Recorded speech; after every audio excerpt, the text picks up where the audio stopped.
Also, next week, we have the opportunity of going in branch at the location at the wharf to do a walkthrough of the environment, and he will also give further information as to how that office functions. Alright, so let's make him welcome. Good morning, everyone. Thank you for that introduction. So again, my name is Shamari Allison. I had a younger sister who attended this school. Allison. I'm sure if you guys know her.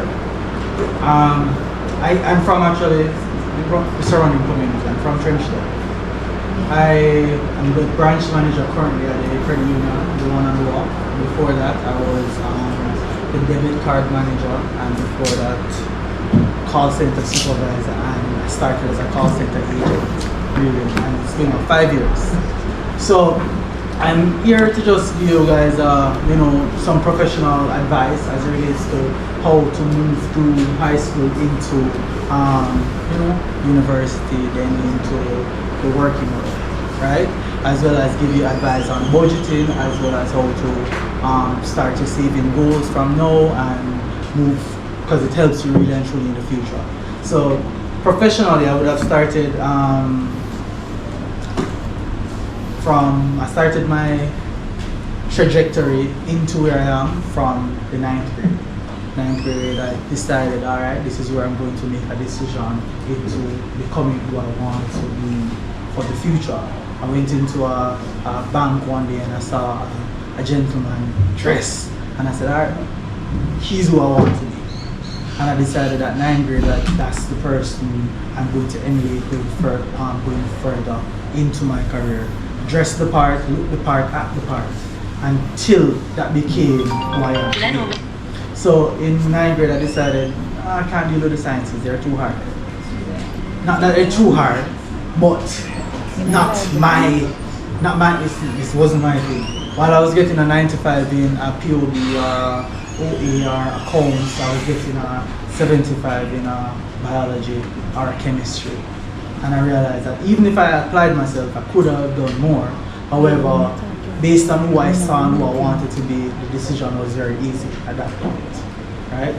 So 10th grade now, I started pushing accounts, POB, OA, all of the other business subjects, maybe even IT. I didn't read it then because I felt like it had a collision with IT, but I still think it's a good course to do or subject to do. After which went on to 11th grade, did CXC. I did 11 CXCs at that point. 11, it was overboard. It was too much. But I did pass all 11. Got mainly 2s and 1s, and this was because I think of a lot of studying. There was not one day that I didn't study leading up to CXC. Every day from Sunday to Sunday, and I was at school in the library on a Saturday for basically half the day, and then a class, extra class the following day.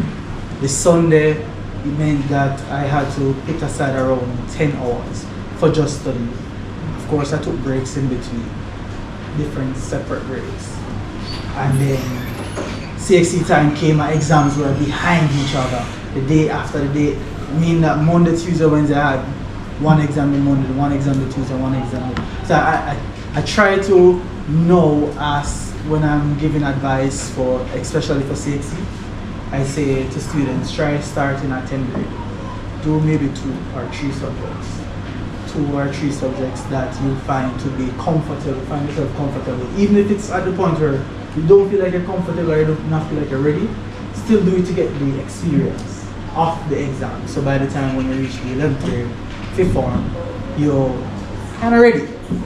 You would have done and have a bit of experience in the exam format, in the exam condition, and then you will be able to move forward from there.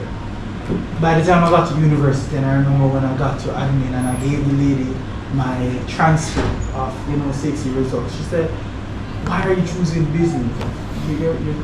You got 11 subjects with 1s and 2s, why are you doing? I find because I went to UTech, by the way, I went to University of Technology, and I have a bachelor's degree in banking and finance, and well, bachelor's degree in business. My major was banking and finance, my minor was economics. And when I gave the lady my transcript and I told her what courses I selected, she said, "You're too smart to be doing business. I find IT or another, say, more technical area would have been best for you." And I said to myself that I still don't like pressuring myself into doing something that I feel like I'm not comfortable with. I was comfortable doing business, I was comfortable thriving in business, and I think that's why I am where I am today. However, I was not comfortable just going into IT because it felt like I would have been smarter in that field. So at university now, I started to do a lot of courses because I felt like if I can do 11 subjects in 6 one time, I can do 7 courses. I mean, that was an utter failure. I failed a course at that point. And I felt like I couldn't do anything going further from there because I'm big on results. When you grow up in a community, because as I said, I grew up in Trenchtown, when you grow up in a community where it's a volatile area, something is always happening. No matter where you are, something is always going to be a pullback, a force to kind of push you and say, no, this is not for you. I at that point said, no. I need to become that person who I saw in the lab that day. And so at university, why am I big on results? It's because I don't like failing. Since the 9th grade, as soon as I made a decision, I don't think I came less than second in my class. There was this young girl who were back and forth, first and second, all the time. And every time I came second, I go home and say, alright, is it going to beat this girl come the following semester? And it's good competition. Competition is always good. You have a classmate where say, I'm going to push you. And then as soon as that person comes first, you say, you know what? You can't make this person come first and again, so fight again and come first the following semester, and then the second semester she fight back. So it was always along that line. We were always back and forth. And because of that, it made me into a person who just anywhere we go, I could have walked beside somebody on the road. And I feel like I'm going to walk past and I start step harder because I really don't want to beat this. I'm very competitive by nature. And I think that competition also led me to even at a workplace, which I'm going to speak further on after. By the end of university, I was not the best in my class. I don't think I was the best. I think I got lost in university. And that will happen to anybody. But I was still focused on where it is that I'm heading. Meaning that I spent the 4 year that I was planning to spend at UTech because I didn't do 6th form. I didn't do 6th form. I spent the 4 year at UTech that I planned on doing. I left with a 3.2 GPA, which is essentially a B plus A minus average. But I wasn't shining. You see, like in high school where you went and I was first or second in the class all the time. At university, I was just among peers who were as bright as me, and I also got lost into the parties and having a social life. So at university life, you get a party I keep every day. Clubs, girls, all of that was just coming all in play. And so I got to a point where I just said, you know what? Alright, just to go try and maintain an average B plus, while trying to have a social life, because I always think I learned something valuable in my second year. You cannot have it all. You can't have a social life, enough sleep, while trying to maintain good grades. It's always going to be 2 out of the 3. It's either you get enough sleep and in school and don't have a social life, or you have a social life and good grades but no sleep, or you have a social life and enough sleep but your grades are going to fall.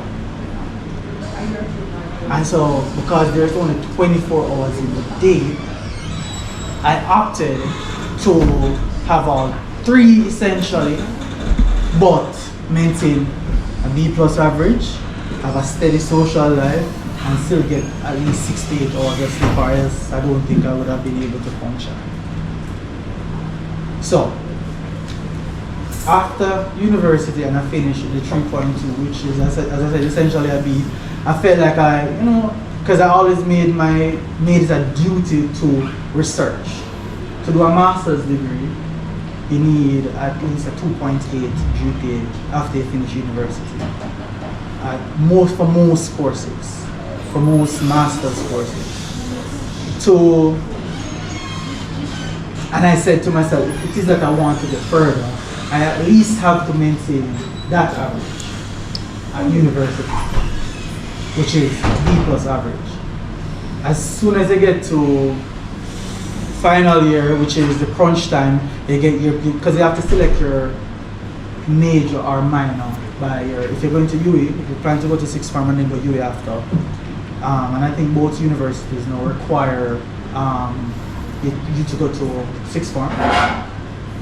By the time you reach the university, by the time you reach your second year or your third year at UTEC, you have to select your major or your minor. And that's when it's crunch time, because you know that you're in your final year courses, and that would have meant you finish your prerequisite courses, which would have been all of your first year and second year courses. As soon as you get to the third year and your final year for, if it's UTEC 4-year, final year for UE is third year, then you will know that the courses are a bit different.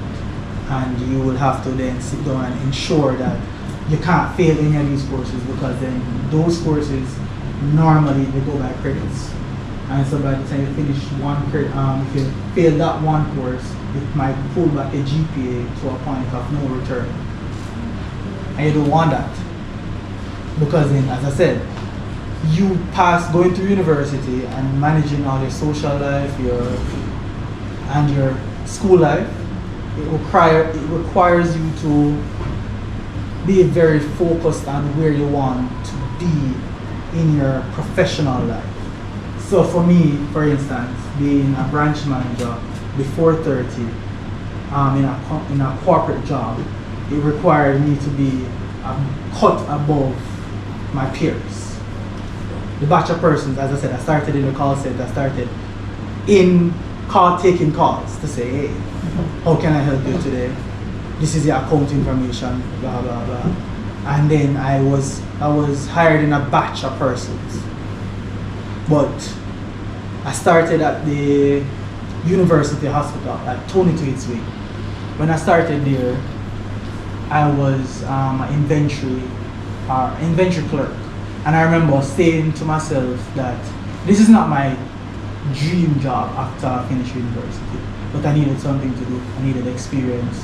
I was probably 20 or 21 years old, and I said, while I'm getting 100, when I remember when the credit union called me at around 23, and I got the call, and they told me the offer, they sent me the offer of what I was getting paid at that time.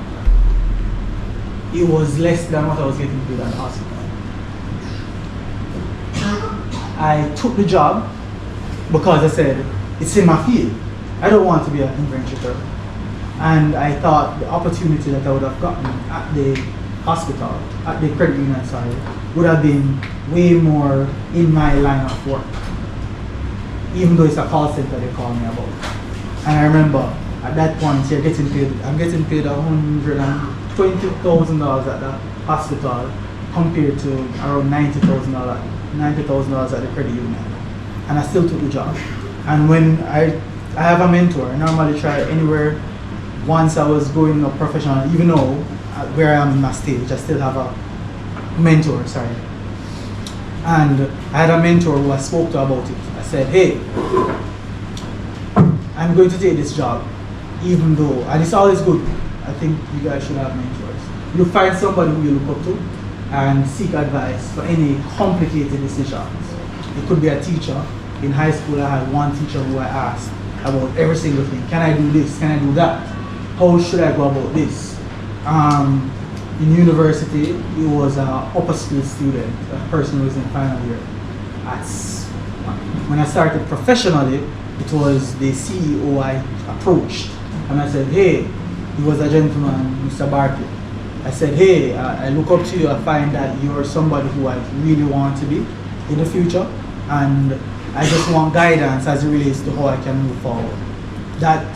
And I went to the mentor at the time, which was at the inventory clerk. I went to the mentor and I said, hey, I'm going to take this job because I think there's opportunity for growth within the organization. And I got to the job and I said, hey, even though it's paying me less, and I wasn't sure I was about to survive because my rent at the time was around $45,000. And mind you, it's 90 grand. So rent is half the pay that I was getting. So food and everything included, it meant that I would have had to be eating ramen noodle for a few months. But luckily, I have my mom who lives in Trenchtown, and every week I was at her house. Mom, I'm hungry. Give me some food. Because I couldn't survive. But and she obliged every single week. She obliged. And until I was in the position among other peers, and I remember when I got to the job and I sat down in the evening doing work, writing, and every one of my colleagues at that point, as soon as 4:30 come, every seat empty in the job, man. Everybody gone. I was the only person sitting down there still trying to learn the system, understand the system, understand the weaknesses in the system and how to build a better system for the credit union in general. And before soon I started giving suggestions to management to say, hey, I think you can do this, I think there's a weakness here, I think this can happen, this can change. And then I got promoted. I got promoted to the team lead around 5 months ago. 5 months after I started, I was promoted. So at this point now, I started getting 110, closer to the job, to the pay that I was getting. And then I said, all right, I said movement. I saw a movement. Before a year, I was then promoted again to the supervisor. So I was promoted from team lead to supervisor within a year. And then I said to myself, all right, we see movement, we see progress, let's continue this progress. I started working even harder, started going to different departments, accounts department, because a lot of people think accounting and banking is the same. It's really and truly not. It goes hand in hand, both of them work together, but it's very different. So when I started going to the accounts department, going to the arrears department, the credit department, trying to learn what they're doing in there and how best it is that my department can contribute. I started gaining knowledge for different areas that I didn't know I was going to do until one day in staff meeting, I think they were presenting on something and I had a rebuttal and then it became a back and forth. So at that point is when the senior manager started recognizing me and started pulling me on different committees to give inputs and advice on how to build the credit union to where it is now, #1 credit union. So when I got called about management, senior management as a branch manager, it was in my 3rd year, and this is my 5th year at the credit union. And I said to them that I don't think I'm ready for that role. And this was when I would be at 26, 27. I don't think I'm ready. Professionally, I don't think I was ready. Socially, I don't think I was ready because, as I said, I tried to have a balance. Professional life, social life. Still very much party goer. Still very much friends who you line with your friend and sit down, general conversation, talks, drinks, beach, all of them. Still invested in that. And I think at a young age, for me, it wouldn't have been professionally okay for me to jump into a role that I don't think I was prepared for. So I said no, but they then offered me a debit card manager role, which I think was a middle ground there, where I said, all right, I can manage that. I did that for a year until they called me again. And I said, hey, there's a role here, there's a position here, and I really do think he'd be the best fit. And at this point, it was the branch manager role in St. Anne. So, pulled me up from Kingston. This is me being pulled from basically where I'm known, where I am used to. Send me to a different parish in St. Anne. I didn't know anybody in St. Anne. I didn't know the parish. But then, again, I see certain decisions as an opportunity. This is an opportunity for me to learn the tourism sector. And I wanted to understand that sector.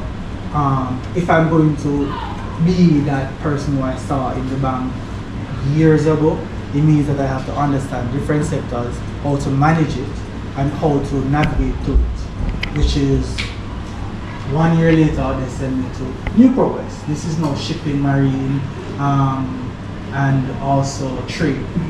This is a different sector. So within 2 years, I've learned 2 different sectors, tourism and this other sector that I'm at now. So while I'm at the credit union though, and I'm not sure if you guys understand, you know how societies work. So you have banks, societies, you have different areas that you need to look at when you're looking at how all the financial sector ties in and as to what the goal of BOJ is about.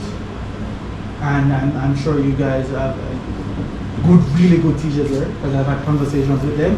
Plus, as I said, I had my younger sister who was coming here, and I would have helped her with any business subject, any business related subjects that she had here. The credit union has kind of propped me up where I am today, and it's because of what I would have started from your age, 9 grade. The goal that I would have set for myself.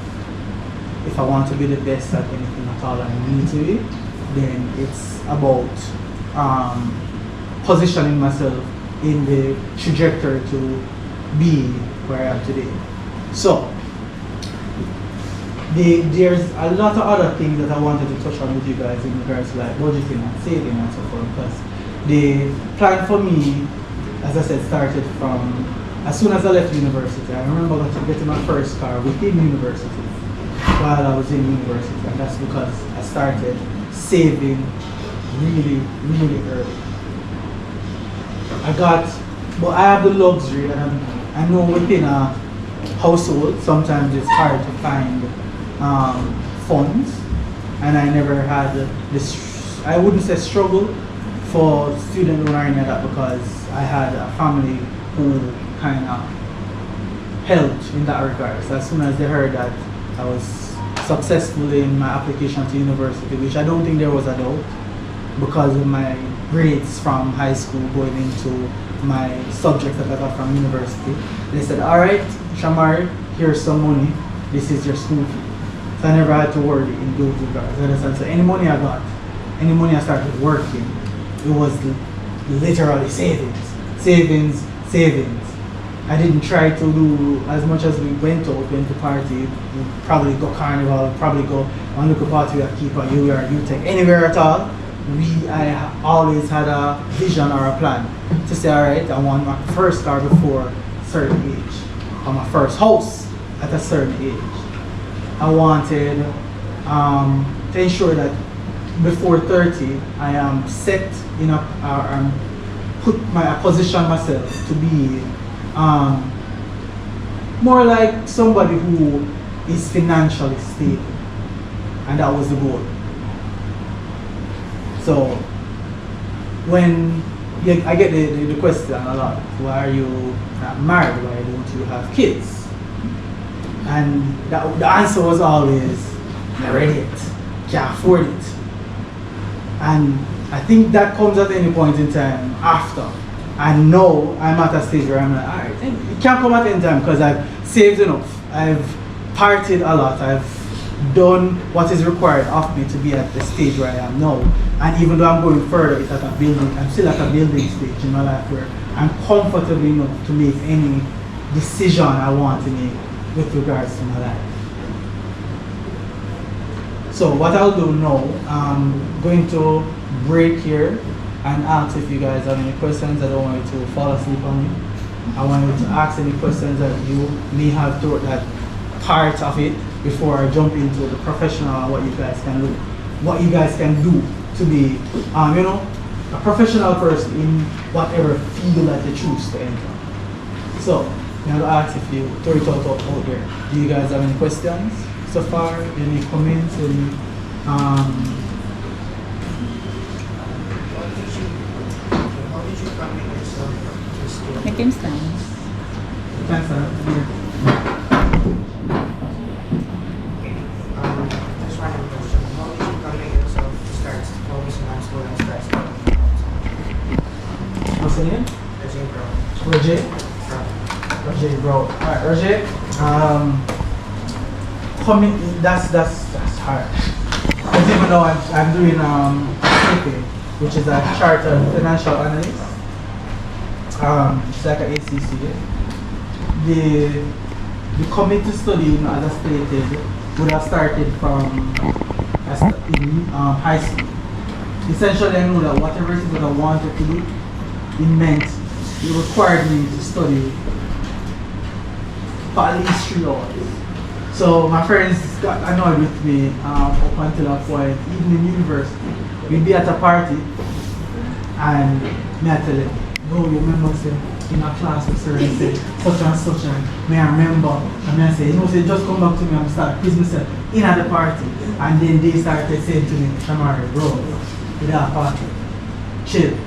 And I usually say to them that, no, I feel like any work that at all, you can study.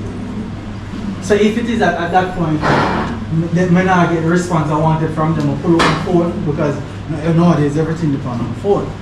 I pull up my phone and I start reading.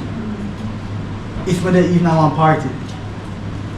When me I driving on the bus, at that point when I was taking the taxi, I made me look at earphone and me I listen to YouTube channels on my courses or the subject there as if I'm studying at the time.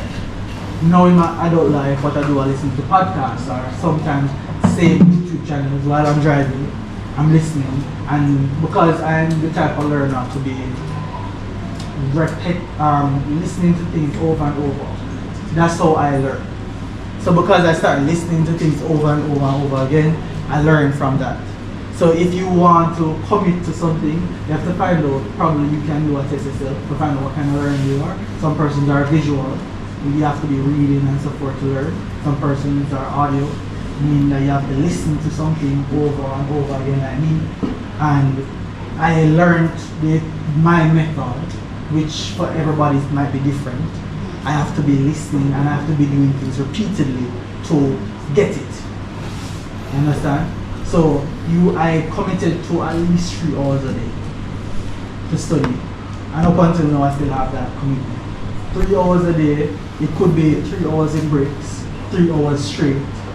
And I repeat, sometimes I find myself going over the 3 hours, depending on the goal that I have set for myself for the day. So I normally have reminders and goal sets in my phone. Write it down, you can have it in your phone and you write it down. You set a goal for the day, you say, alright, for the day I want to learn this topic.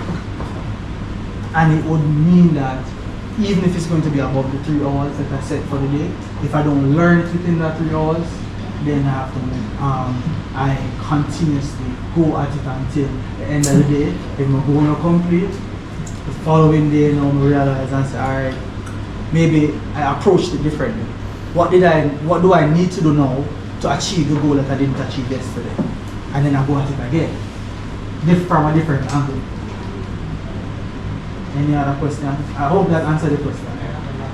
Alright, now go to her and then come on. Go ahead. What exactly do you feel following your dreams and what do you have to say for us to do tomorrow for us to achieve what we want to be doing? Alright, I didn't hear the first part of the question. What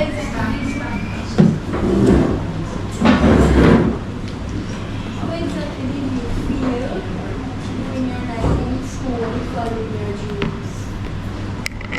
How did I feel while I was following my dreams in school? Okay. See, because I was very competitive, I think I'm less competitive now, Well, I was very competitive then, and as I said, I went into when I went into the bank the day and I saw the gentleman. It was in Scotiabank Crossroads, and I saw the gentleman and I said, this was around 9th grade, and I said, because before 9th grade, to be honest, I was not the model student. Before 9th grade, I was one of them students that were just at the back of the class.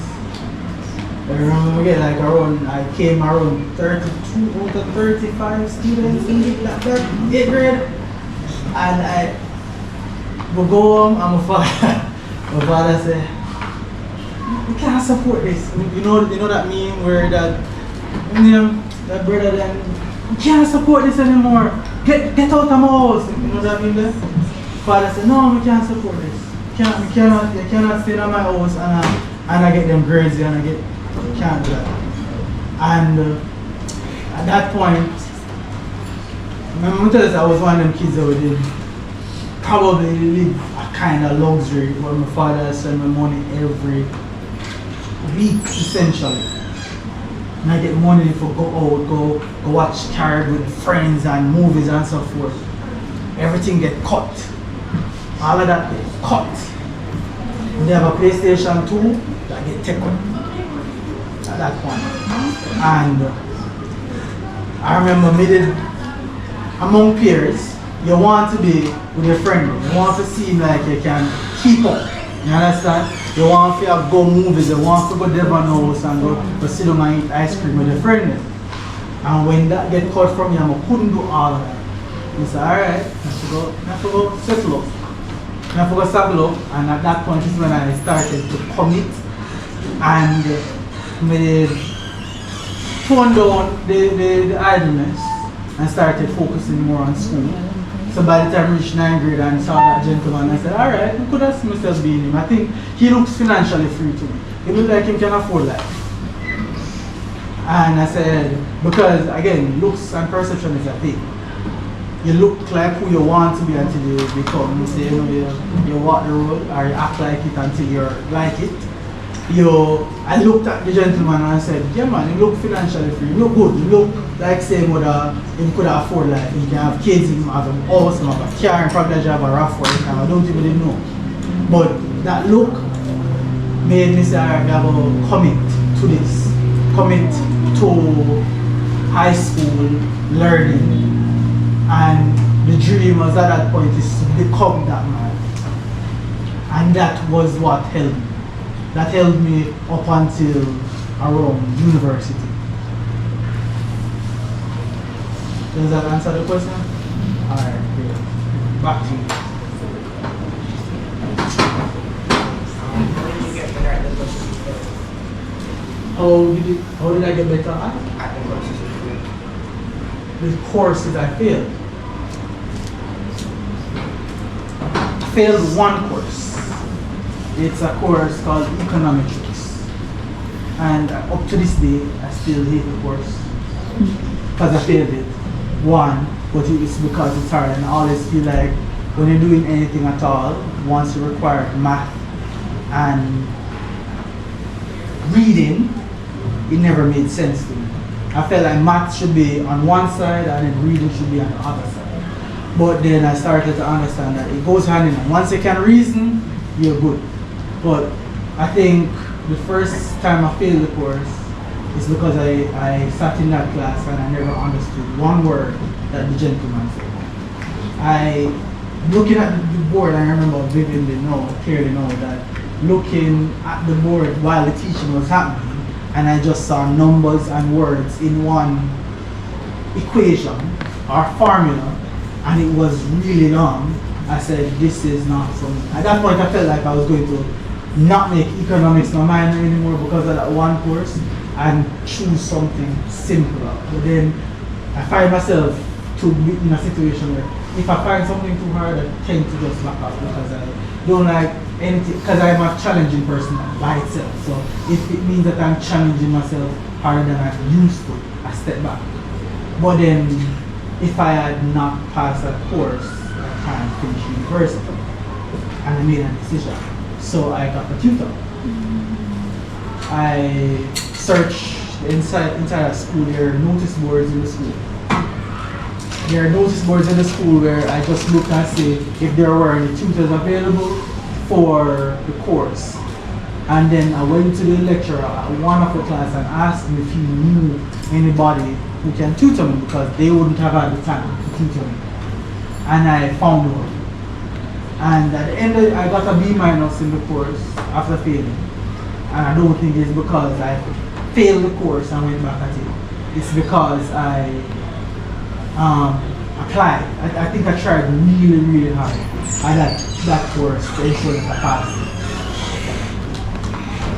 There wasn't there were no magic tricks. So if you're failing, you pass. It's literally you just going hard at something that you know you're weak at. So you have to just find other ways because I've never had a tutor outside of my teachers. Outside of my teachers who are teaching me every day, I never got help from any other students who were good at it. But then as you get older, you realize that you will find that you have weaknesses in certain areas and they can't bulldoze your way through it. You have to ask for help. And you have to seek help where you can't find it. Any other questions?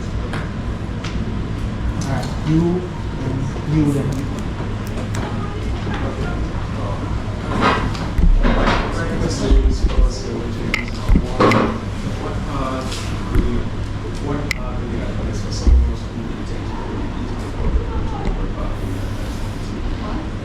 Corporate world, what path do you want? What path do you guys in the corporate world? Depends. As I said, the understanding that I have, the entire business or financial industry has suffered a major, I would say, we don't have enough persons wanting to be busy. When I started at UTEC, we had over 100 and odd students in just my seminar, which is management. And I went up there, I was a guest speaker last year for the seminar. And I went up there, it was 6, which is now half, less than half of what we have in adult students. And it's only 6 years later. And there are different sectors. There are accounts, which mainly with auditors and so forth who are in that field. We have banking, which is the bank, frontline, tellers, branch management, and so forth. Finance, which means investments and so forth. And I think the list goes on production operation management, marketing, all of these are business related fields. And it depends on what you're doing, what you find to be the best within that sector for your corporate. And once you choose that path, you have to kind of stick with it. It's hard to switch over because I can't go now. I can't go and say I want to. I can go meet marketing courses while I'm where I am, but I'm not sure I don't think I'm a marketer. I'm not sure I don't think I'm a accountant because I find accounting and not accountant students here, a person who wants to be an accountant. I find the course to get it. I find the work accounting to get it. So effectively, to me, at least, that's how I come to see. I can't sit down at my desk the entire day and do accounting. But again, it's what you like, because I have a lot of friends who are accountants, who love accounting. And it's their passion, they love it. Because it gives them a sense of who they are and their direction and their areas. Because it does need to have a goal as an accountant and it's the core of any financial institution or any institution at all. Any institution will be an accountant or any institution will be a branch manager or a marketer. So it's needed. So it depends on whichever field that you decide you want to be in. And you have to stick.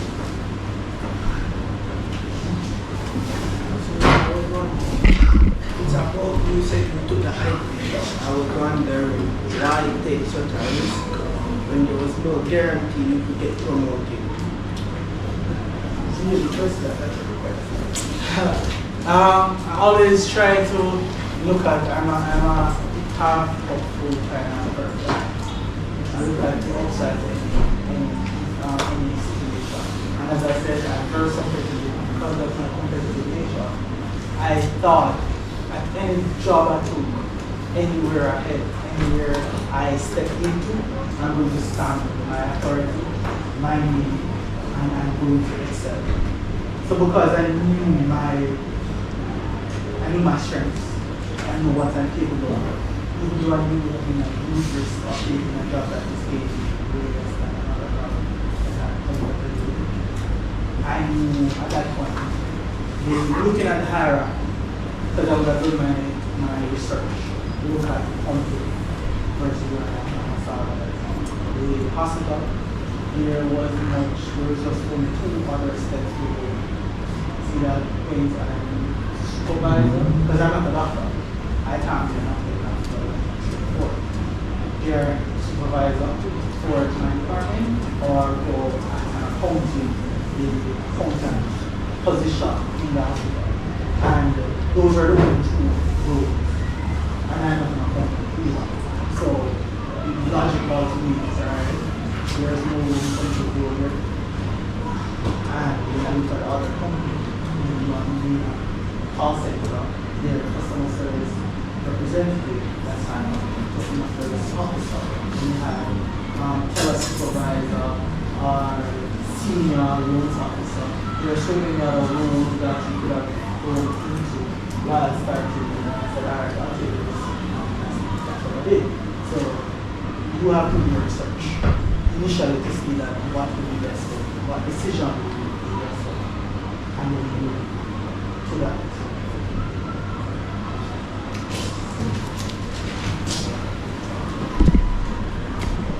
My question was, how did you remember what you studied? How do I remember what I studied? I told you, repetitive. I'm a repetitive learner, so even if me I walk, you remember when you're young, you go to the shop and your mother tells you to buy something, you have to say it over and over until you reach the shop. Like, sometimes even when you reach the shop, you don't you get something. But how I am, because of that, how I grew up doing that, I think that's how I became the type of learner I am. I started repeating things over in my head, walking, and I normally taste. I'm always pacing around the room, tasting over and over again to actually get what I needed. But you have to do your research and find out what works best for you. You will not be, you can't be me. You can't say it over and over until you learn if you're not that type of person. Alright, so I'm going to kind of put it here, no further questions. I will just leave you guys with that. You see, whenever you go into any organization, say after you leave high school and you start working, after you leave high school and you start working, whichever direction you decide to go to, you have to go in there with the mindset that you understand the authority on the organization, on the job itself. You can't be a me, of course. You can't. And you can't be anybody else but yourself. But you have to promote yourself. You have to look the part, walk the part, act the part until you become the person who you think you are in your head. And even if you become that person, there's always a level up to yourself.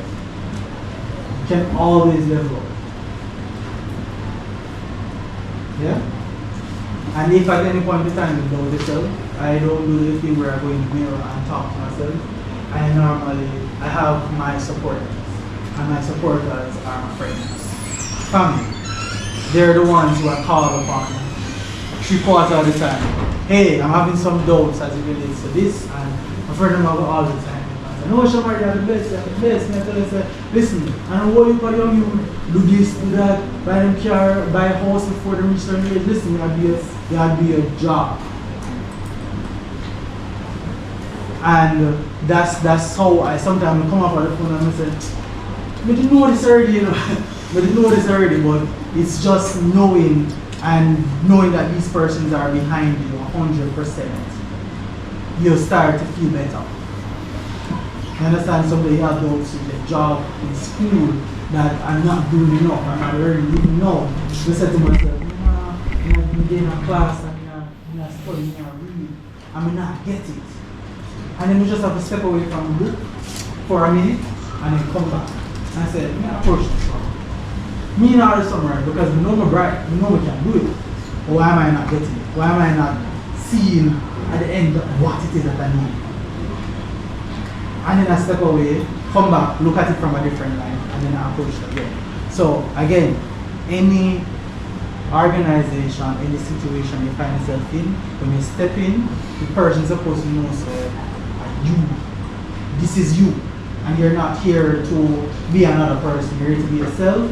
And sometimes I learned even recently that you have to make people, you don't have to adjust yourself, you let people adjust to you.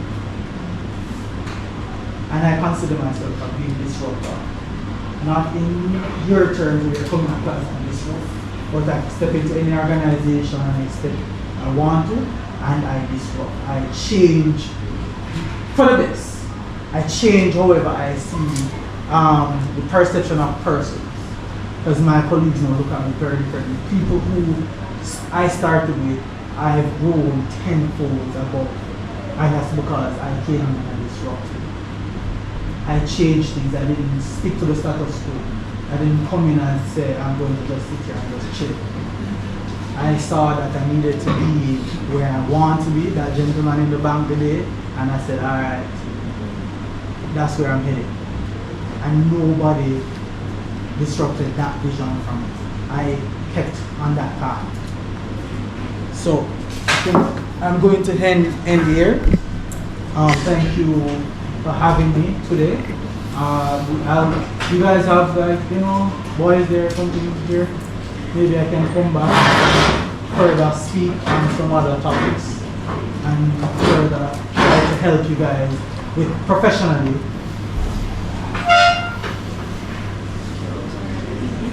Let's give Mr. Allison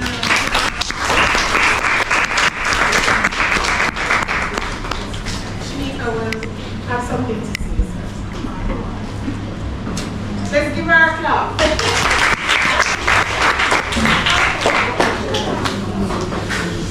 Come Shanika, this road. This round's right.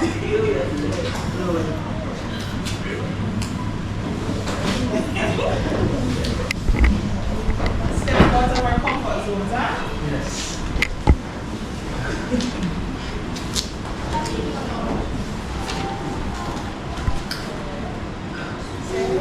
Sure.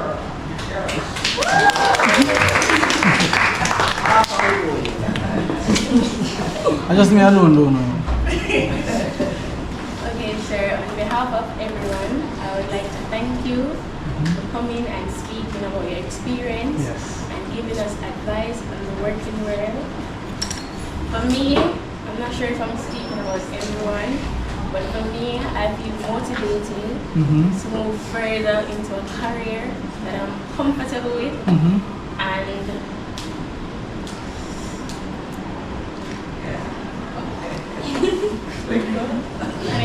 I learned that failure is not the end of the world. Rather than beating up myself about failure, I would try harder.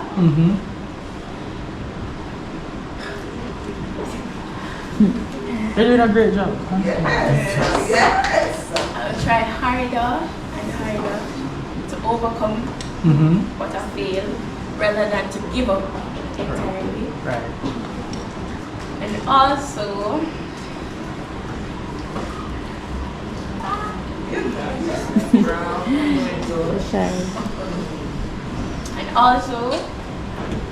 sir, I like your confidence.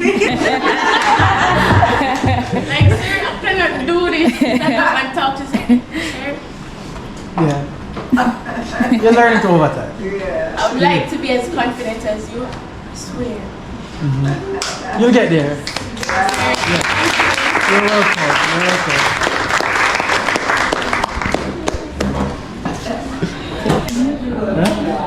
All right. All right, thank you all